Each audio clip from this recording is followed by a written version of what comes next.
بسم الله الحمد لله والصلاة والسلام على رسول الله وعلى آله وأصحابه حزب الله وعلينا عباد الله أما بعد فقد قال الله تعالى في القرآن العظيم والفرقان المجيد أعوذ بالله من الشيطان الرجيم بسم الله الرحمن الرحيم سبحانك لا علم لنا إلا ما علمتنا إنك أنت العليم الحكيم صدق الله العلي العظيم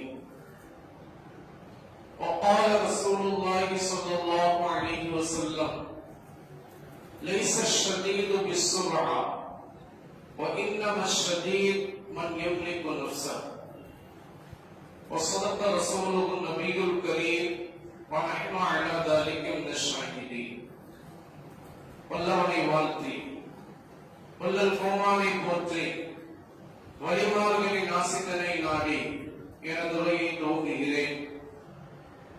புனிதமிக்க இந்த ஜும்ஆ நாளிலே மகத்துவமிக்க இந்த மஸ்ஜிதிலே நல்லதை சொல்லவும் கேட்கவும் வாய்ப்பளித்த எல்லாம் வல்ல அல்லாஹ்விற்கே புகழனைத்து முடித்தாகட்டும். இன்று நம்மை எல்லாம் நல்லது கேட்பதற்காக வேண்டி ஒன்று கூட்டியது போல நாளை மறுமையில் சோன பூஞ்சோலையில நல்லோர்களின் கூட்டத்தில் அல்லாஹ் தஆலா நம் அனைவரையும் ஒன்று சேர்த்து அருள் புரிவானாக. கண்ணியத்திற்கும் பெருமதிப்பிற்கும் உரிய அல்லாஹ்வின் நல்லடியார்களே, அல்லாஹ்வினுடைய மாபெரும் கிருபையினால் ஷஅபானுல் முஅவ்வம் என்று சொல்லப்படுகின்ற மகத்தான ஷஅபான் மாதத்தை நாம் எல்லாம் அடையக்கூடிய பாக்கியத்தை அல்லாஹ் தஆலா நமக்கு தந்திருக்கிறான்.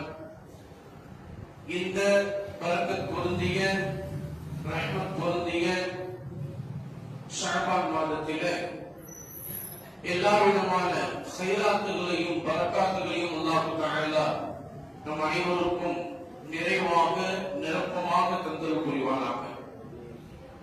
கண்ணியத்திற்கும் பெருமதிப்பிற்கும் உரிய அல்லாஹ்வின் நல்லடியார்களே, இந்திய நாடு குடியரசு நாடாக அறிவிக்கப்பட்டு இந்த 2026 வருடத்தில் 76வது குடியரசு ஆண்டை தொட இருக்கிறது. நமக்கெல்லாம் இந்திய மக்களாக வாழ்வதில் மிகவும் சந்தோஷம் அடைகிறோம். இந்த மகிழ்ச்சி மிக்க இந்த தருணத்தில் குடியரசை அறிவிக்கப்பட்ட 1950 வருடத்தில் நம்முடைய முன்னோர்கள் எல்லாம் இந்தியாவை சுதந்திரம் அடைந்து 1947 வருடத்திற்கு பிறகு 3 வருடங்களாக இது குறித்து ஆலோசித்து இந்திய அரசியல் சாசன சட்டத்தை வகுத்து டாக்டர் அம்பேத்கர் மூலமாகவும் முஹம்மது அலி ஜின்னா அவர்கள் மூலமாகவும் இது போன்ற பெரும் பெரும் தலைவர்கள் மகாத்மா காந்தி, ஜவஹர்லால் நேரு போன்ற பெரும் பெரும் தலைவர்கள் கொண்ட ஒரு குழுவினரால் இந்திய அரசியல் சாசன சட்டத்தை வகுத்து இந்தியா 1947 வருடத்தில் சுதந்திர நாடாக அறிவிக்கப்பட்ட பிறகு 3 வருடங்கள் ஆய்வு செய்து 1950 வருடத்தில் இந்தியா குடியரசு நாடாக அறிவிக்கப்பட்டது. இந்த ஜும்ஆவுடைய சிந்தனையாக கண்ணியத்திற்குரிய அல்லாஹ்வின் நல்லடியார்களாகிய தாங்கள் அனைவரும் மிக முக்கியமாக புரிந்து நம்முடைய சாலிஹான பிள்ளை செல்வங்களுக்கு அதை அறிவித்து அவர்களையும் இந்திய நாட்டு குடிமகனாக வரலாற்றில் அவர்கள் பதிவதற்கு நாம் முயற்சி செய்ய வேண்டிய கட்டாய சூழலில் நாம் எல்லாம் இருக்கிறோம். இதற்கும் இந்த ஜும்ஆவுடைய சிந்தனைக்கும் என்ன சம்பந்தம் இருக்கிறது? ஹஸரத் அவர்கள் ஜும்ஆவுடைய சிந்தனையாக இதை எடுத்துக்கொள்ள வேண்டும் என்று சொல்கிறார்களே என்ன நீங்கள் எல்லாம் நினைக்கலாம்? இந்த ஜும்ஆவுடைய வேளையில் தான் சொல்ல வேண்டும், ஜும்ஆவுடைய சிந்தனையாகத்தான் நாம் எடுத்துக்கொள்ள வேண்டும். காரணம் என்ன தெரியுமா? இந்திய வரலாற்றை திறந்து பாருங்கள். இந்திய நாடு சுதந்திர நாடாக அறிவிக்கப்படுவதற்கு பாடுபட்ட பெருமக்கள் எல்லா மதத்தினர்களும் பாடுபட்டார். மத நல்லிணக்கத்தோடு பாடுபட்டார். சாதாரணமாக அவர்கள் இந்த சுதந்திரத்தை வாங்கிவிடவில்லை. இந்த இந்திய மண்ணிலே அதிகமான இரத்த துளிகளை அவர்கள் சிந்தி இருக்கிறார்கள். எத்தனையோ மத நல்லிணக்கத்தை காணக்கூடிய மதச்சார்பற்ற எத்தனையோ பெருமக்கள் இந்த இந்திய நாடு சுதந்திரம் அடைவதற்காக வேண்டி அரும்பாடுபட்டிருக்கிறார்கள். அரும்பாடு அவர்கள் பட்டு தன்னுடைய தியாகத்தை வெளிப்படுத்திய பிறகுதான் நமக்கு இப்போது அவரவர்களுடைய மதத்திற்கு தோதுவாக, மத வழிபாட்டிற்கு தோதுவாக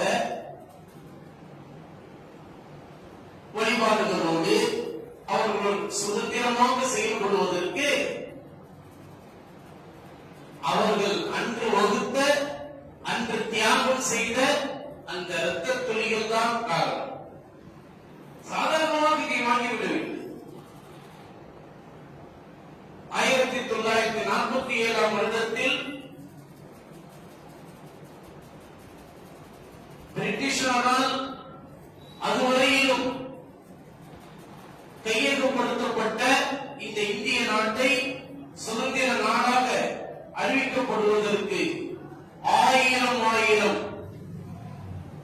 பண்டிதர்கள், பல்லாயிரக்கணக்கான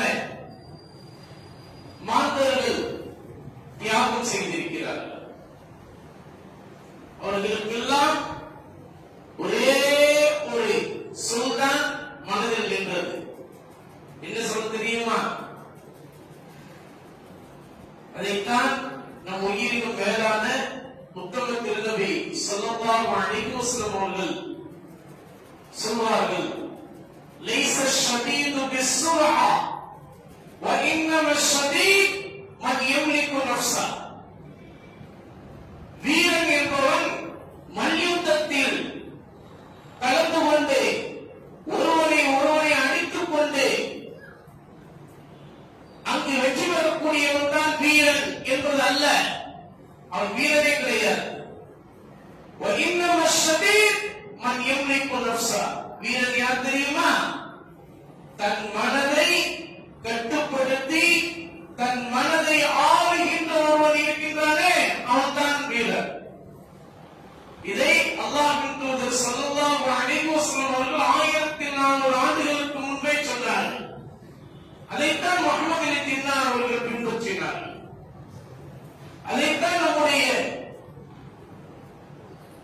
இந்திய நாட்டினுடைய பெருமக்கள் எல்லாம் பின்பற்றினார்கள். 1947 வருடத்தில் சுதந்திரத்தை பெற்ற பிறகு எல்லோரும் கூடி ஆலோசித்தார்கள். இதுவரையிலும் நாம் பெரும்பாடு பட்டு சுதந்திரத்தை வாங்கிவிட்டோம். நம்முடைய முன்னோர்கள் எல்லாம் இதற்காக வேண்டி தம்முடைய உடல், உடைமை, தம்முடைய உயிர் அனைத்தையும் தியாகம் செய்திருக்கிறார்கள். எப்படியோ நம்முடைய கையில் இன்றைக்கு சுதந்திரம் வந்துவிட்டது. இந்திய நாடு சுதந்திரம் அடைந்த இந்த விஷயத்தை நம்முடைய தலைமுறையினராக சந்ததியினர்களாக கொண்டாட வேண்டும். இந்த சுதந்திரத்தை அவர்கள் பயன்படுத்த வேண்டும் என்றால் நாம் இன்றைக்கு கலந்து ஆலோசித்து இந்திய அரசியல் சாசன சட்டத்தை வகுத்து நாம் எடுக்க வேண்டும். அது மிக முக்கியமான விஷயமாக இருக்கிறது. காரணம் என்ன தெரியுமா? இந்த சுதந்திரத்தால் நாம் பிரயோஜனங்களை இந்த இந்திய நாட்டிற்கு பல வகையாக ஈட்டித் தருவதை விட இந்திய நாட்டில கெடுதிகள், இடைஞ்சல்கள், விபரீதங்கள், ஆபத்துகள் வருவதை தடுப்பதுதான் மிக முக்கியமான விஷயமாக இருக்கிறது என்று முகமது அலி ஜின்னா அவர்கள் ஒரு கருத்து சொன்னார்கள். எல்லோரும் ஆமோதித்தார். அந்த கருத்து எங்கிருந்து வந்தது தெரியுமா? குர்ஆன், ஹதீஸ் உடைய வெளிச்சத்தில் நமக்கெல்லாம் மார்க்க சட்டம் சொல்லிக் கொடுத்த முஜ்தஹிதான இமாம்கள் வகுத்த அடிப்படை கொள்கையில் இருந்துதான் அந்த ஒரு லைன் எடுக்கப்பட்டது. எந்த லைனுங்க? எந்த லைனு? பிரயோஜனங்களை ஈட்டுவதை விட கெடுதிகளை, ஆபத்துகளை இதை அகற்றுவதுதான் மிகவும் முக்கியமானது என்கின்ற அந்த ஒரு லைன் அடிப்படை சட்டத்தை எடுத்தது. எங்கிருந்து எடுத்தார்கள் தெரியுமா?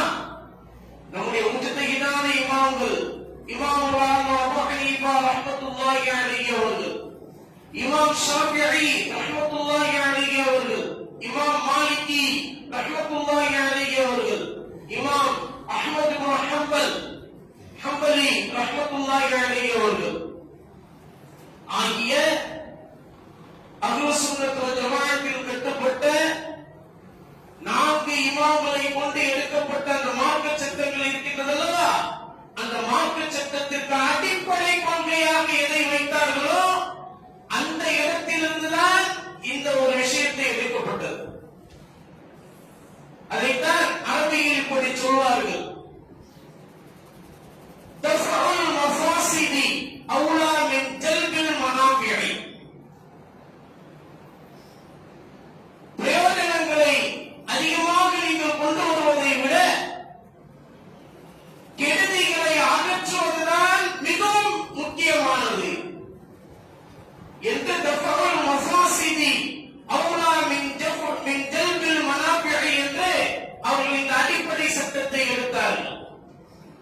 இது நம்முடைய மார்க்க சட்டத்திற்கு எல்லா இடங்களிலும் அடிப்படை சட்டமாக இது பயன்படுத்தப்படுகிறது.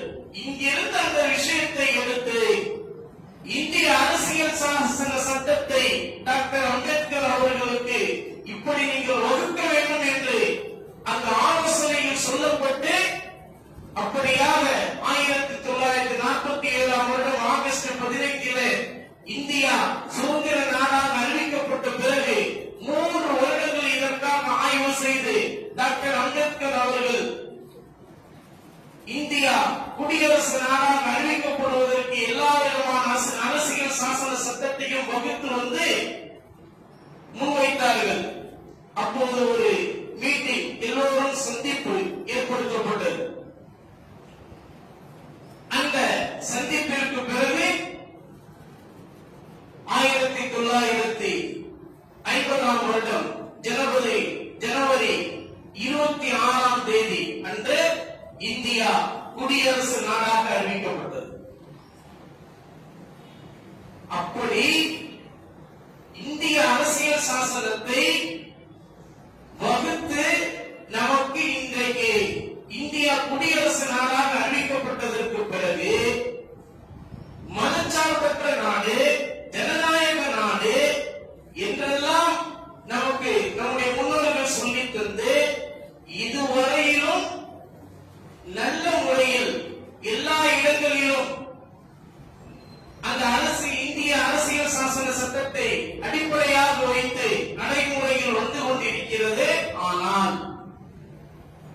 கிட்டத்தட்ட ஒரு 40-50 வருடங்களாக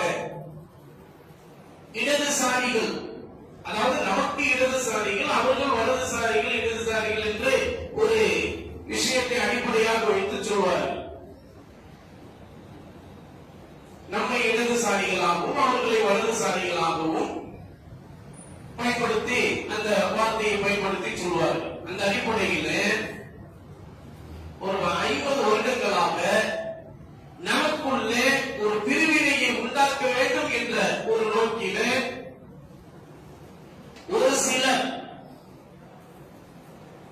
மகாத்மா காந்தியினுடைய இறப்பிற்கு பிறகு மிகப்பெரிய அளவிலே அவர்கள் இந்திய அரசியல் சாசன சட்டத்தினுடைய அடிப்படையை குலைக்க வேண்டும் என்பதற்காக வேண்டி இன்று வரை முயற்சி செய்து கொண்டிருக்கிறார்கள். இப்படிப்பட்ட ஒரு ஆபத்தான சூழலில் இன்ஷா அல்லாஹ் இன்னும் 2 தினங்களிலே இந்திய நாடு 76வது குடியரசு ஆண்டை அடைய இருக்கிறது. இப்போது வாருங்கள், ஒரு கவிஞர் கூட இப்படி சொன்னார், நம்முடைய முன்னோர்கள் எல்லாம்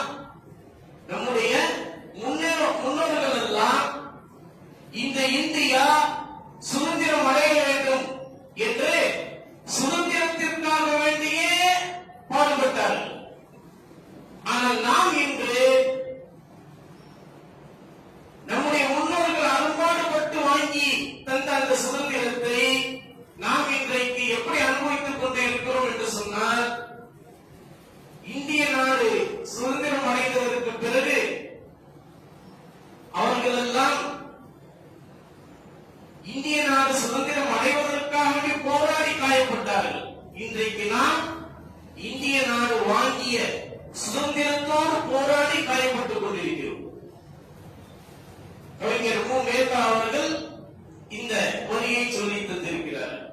அப்படி என்றால் இந்த இந்திய நாடு மதச்சார்பற்ற நாடு, ஜனநாயக நாடாக இருந்த ஒரு விஷயம் இப்போது ஒரு சிலரால், ஒரு சில கைவர்களால் அதை எப்படியாவது மாற்றிவிட வேண்டும் என்று முயற்சி செய்து கொண்டிருக்கிறார்கள். ஆனால் அந்த கைவர்கள் எல்லாம் ஞாபகம் வைத்துக் கொள்ள வேண்டும், எப்படியாப்பட்ட நீங்கள் முயற்சிகள் செய்யுங்கள், ஆனால் அந்த முயற்சியில் நீங்கள் தோல்வியைத்தான் அடைவீர்கள். எங்கள் இந்திய நாட்டில் வாழக்கூடிய முஸ்லிமாக இருந்தாலும் சரி, இந்துவாக இருந்தாலும் சரி, கிறிஸ்டியராக இருந்தாலும் சரி, அத்துணை பேரும் நண்பர்களாக, அத்துணை பேரும் மத நல்லிணக்கத்தோடு நடக்கக்கூடியவர்களாக, அத்துணை பேரும் அன்பு பாராட்டக்கூடியவர்களாகத்தான் நாங்கள் இருப்போம். எங்களுடைய ஒற்றுமையை உங்களால் எவரும் அதை பிரித்து காட்டிவிட முடியாது. அப்படிப்பட்ட இளைய சமுதாயத்தை உருவாக்குவதற்கு நாம் முயற்சிக்க வேண்டும். அப்படிப்பட்ட ஒரு ஆபத்தான சூழலில் தான் நாம் இன்று இந்த குடியரசு ஆண்டை அடைய இருக்கிறோம். இந்த ஆண்டிலே நாம் மிகப்பெரிய அளவிலே லட்சியமாக, மிகப்பெரிய அளவிலே உறுதிமொழி எடுத்துக்கொள்ள வேண்டும். நம்முடைய முன்னோர்கள் எல்லாம் எப்படிப்பட்ட தியாகங்கள் செய்து இந்த இந்திய நாட்டை சுதந்திரம் அடைய வைத்ததற்கு பிறகு குடியரசாக அவர்கள் மாற்றினார்களோ, அப்படிப்பட்ட இந்த இந்திய நாட்டை வல்லரசு நாடாக மாற்றுவதற்கு இன்று நாம் சபதம் எடுக்க வேண்டும். அப்படிப்பட்ட ஒரு கட்டாய சூழலில் நாம் எல்லாம் இருக்கிறோம். என்ன செய்ய வேண்டும்? இளைய சமுதாயத்தை பாதுகாப்பதற்கு நாம் முயற்சிக்க வேண்டும். இளைய சமுதாயம் என்பது அது ஆண்களாக இருக்கட்டும், பெண்களாக இருக்கட்டும், எல்லோரும் அதில் அடங்குவார்கள். யாரும் மறைந்தவரை போய்விடக் கூடாது. இன்றைக்குள்ள காலகட்டத்திலே இளைஞர்கள் எல்லாம் எதையோ ஒரு பாதையை நோக்கி சென்று கொண்டிருக்கிறார்கள். பெரியவர்களாகிய நாம் தான் அவர்களுக்கு, நீ செல்லக்கூடிய பாதை தவறான பாதை, நீ செல்லக்கூடிய பாதை அது நேர்மையான பாதை அல்ல, நீ செல்லக்கூடிய பாதை அது என்ஜாய்மெண்ட் என்று சொல்லக்கூடிய சந்தோஷம் என்ற ஒரு மாய வலையில்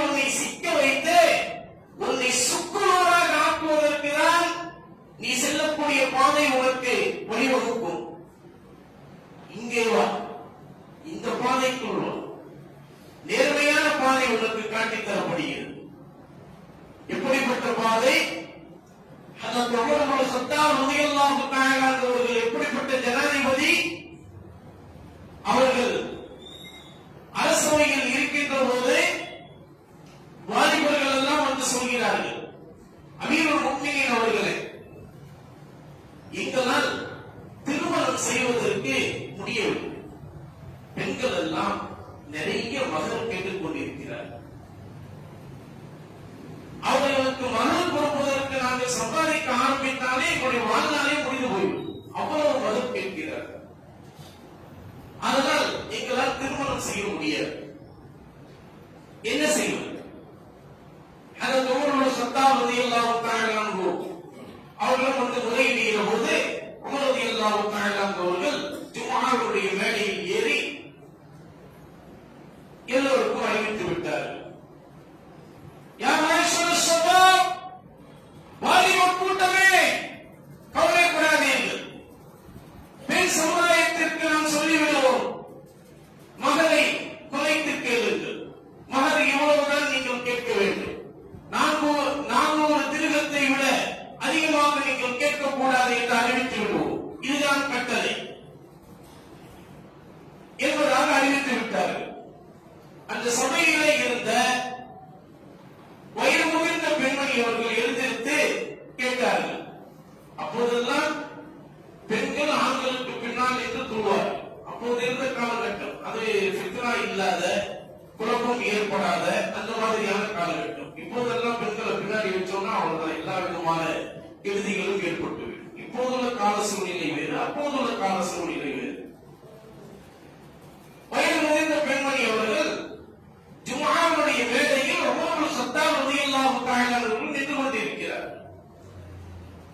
இதை டாக்டர் அதுஹம் ஷர்காவி என்பவர் மாலத்தீத்து ஹஜ்ரத் உமர் இப்னு கத்தாப் என்று எழுதிய அந்த வரலாற்று சரித்திரத்திலே பதிவு செய்திருக்கிறார். அப்போ உமர் ரலியல்லாஹு தஆலா அவர்களிடத்தில் அந்த வயோதிக பெண்மணி எழுந்திருத்து கேட்டார்கள், உமர் ரலியல்லாஹு தஆலா அவர்களே, இப்படி சொல்வது 400 திருகங்கள் தான் வாங்கணும், 400 திருகத்தை விட அதிகமாக நீங்க மகர் கேட்கக்கூடாது அப்படின்னு நீங்க சொல்றீங்களே, இந்த சட்டம் உங்கள் புறத்திலிருந்து அறிவிக்கப்பட்டதா அல்லது நம்முடைய ரப்பான அல்லாஹ்வுடைய புறத்திலிருந்து அறிவிக்கப்பட்டதா என்று கேட்டார். அப்ப உமர் ரலியல்லாஹு தஆலா அவர்கள் சொன்னாங்க, இல்ல, வாலிப கூட்டம் எல்லாம் நம்மிடம் வந்து இப்படியான ஒரு முறையீட்டை வைக்கிற போது அவர்களுடைய அந்த நிலைக்கு தோதுவாக நாம் இப்படி அறிவிக்க வேண்டிய ஒரு சூழல் ஏற்பட்டு விட்டது. ஆதலால் நாம் இப்படி அறிவித்து, இது என் புறத்திலிருந்து சொல்லப்பட்ட கட்டளை தானே தவிர அல்லாஹ்வுடைய புறத்திலிருந்து சொல்லப்பட்ட கட்டளை அல்ல என்று சொன்னார்.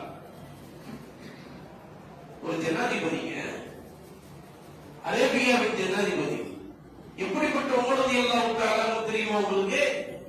அவங்க வரக்கூடிய ஒரு பாதையில ஷைத்தான் வரமாட்டார், இன்னொரு பாதைக்கு ஓடி விடுவார். அவர்கள் நாவை திறந்தால் அல்லாஹ் பேசுகிறான் என்று அல்லாஹ்வின் தூதர் ஸல்லல்லாஹு அலைஹி வஸல்லம் அவர்கள் சொன்னார்கள். அப்படிப்பட்ட உமர் ரலியல்லாஹு தஆலா வரலாற்று ஏட்டை திறந்து பார். ரோம் நாட்டு அரசரும் பாரசீக அரசரும் பயந்து நடுங்கிய ஒரு மாமன்னர் தான் உமர் ரலியல்லாஹு தஆலா அவர்கள். உமர் ரலியல்லாஹு தஆலா அவர்களுக்கு முன்னிலையில் நின்று எவரும் பேச முடியாது. அப்படிப்பட்ட ஜனாதிபதி குத்பா மேடையில் நிற்கிற போது வயோதிக பெண்மணி எழுந்திருத்து இந்த கேள்வியை கேட்கிறார்கள். பார்த்துக் கொள்ளுங்கள். அப்போ உமர் இப்னு கத்தாப் ரலியல்லாஹு அவர்களுக்கு அந்த பெண்மணி சொன்னார்கள், அமீருல் முஃமினீன் அவர்களே, சூரத்து நிசாவிலே தொடக்க ஆயத்துகளாக வரக்கூடிய 5-7 ஆயத்துகளுக்கு நடுவில் அல்லாஹ் சொல்லி காட்டுகிறான், வஆத்துன் நிஸாஅ ஸதகாத்திஹின்ன நிஹ்லா, உங்களுடைய ஆண்களுக்கு நீங்கள் சொல்லிவிடுங்கள், பெண்களை மணமுடிக்கின்ற போது அவர்களுக்குண்டான மகரை குவியல் குவியலாக கொடுங்கள் என்று அல்லாஹ் அந்த